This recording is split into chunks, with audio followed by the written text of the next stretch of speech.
சற்று முன் கிடைக்கப்பெற்ற மிக மிக முக்கியமான செய்தி ஒன்று வெளியாகி உள்ளது. உச்சநீதிமன்றத்தின் இறுதி தீர்ப்பு தமிழக வெற்றிக் கழகத்தின் தலைவர் விஜய் அவர்களுக்கு சாதகமாகவும் ஸ்டாலின் அவர்களுக்கு எதிராகவும் மாறியுள்ளது.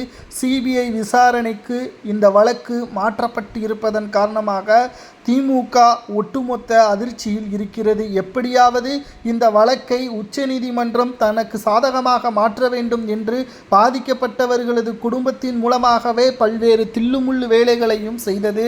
ஆனால் நீதி என்றாவது ஒரு நாள் வெல்லும் என்பதற்கேற்ப உச்சநீதிமன்றம் கரூர் கூட்ட நெரிசல் வழக்கை தற்பொழுது மாநில காவல்துறை விசாரணையில் இருந்து சிபிஐக்கு மாற்றப்பட்டிருப்பதாகவும் தற்பொழுது உச்சநீதிமன்ற தலைமை நீதிபதி தெரிவித்துள்ள இந்த தீர்ப்பு திமுகவின் தலைவரும் தமிழக முதல்வருமான ஸ்டாலின் அவர்களுக்கு மிகப்பெரிய ஒரு சிக்கலை ஏற்படுத்தியுள்ளது.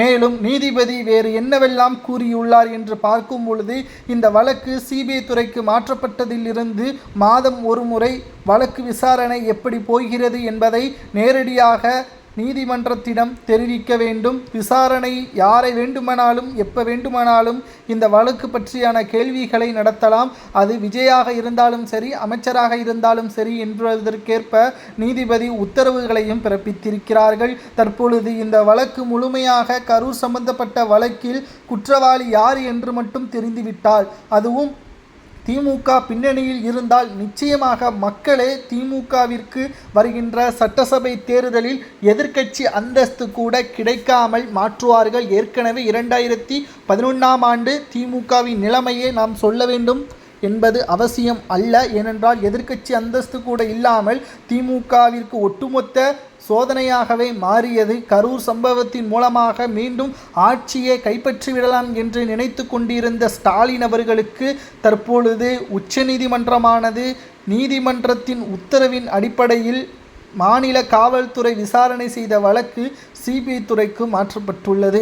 இதனால் தற்பொழுது செந்தில் பாலாஜி அவர்கள் அதிர்ச்சியடைந்திருப்பார். ஏற்கனவே அவர்தான் குற்றவாளி என்பதற்கேற்ப பல சமூக ஊடகங்களிலும் தெரிவிக்கப்பட்டுள்ளது. ஆனால் அதற்கான ஆதாரங்கள் இல்லை. தற்பொழுது சிபிஐ துறைக்கு மாற்றப்பட்டிருப்பதன் காரணமாக அனைத்து ஆதாரங்களும் கைப்பற்றப்பட்டால் நிச்சயம் குற்றவாளிகள் யாராக இருந்தாலும் அவர்களுக்கு என்ன தண்டனை வழங்கலாம், அரசியலை இவ்வளவு மோசமாக நடத்த வேண்டும் என்றால் நிச்சயமாக அவர்களுக்கு மிகவும் மோசமான தண்டனை வழங்க வேண்டும் என்றால் என்ன தண்டனை வழங்கலாம் என்பதை கமெண்ட் வாயிலாக கூறுங்கள். விஜய் அவர்களுக்கு சாதகமாக முதல் வெற்றியாக தற்பொழுது பார்க்கப்படுகிறது. வெற்றி நீதிமன்ற வழக்கில் விஜய் அவர்களது வெற்றியை பற்றி கமெண்ட் வாயிலாக கூறுங்கள்.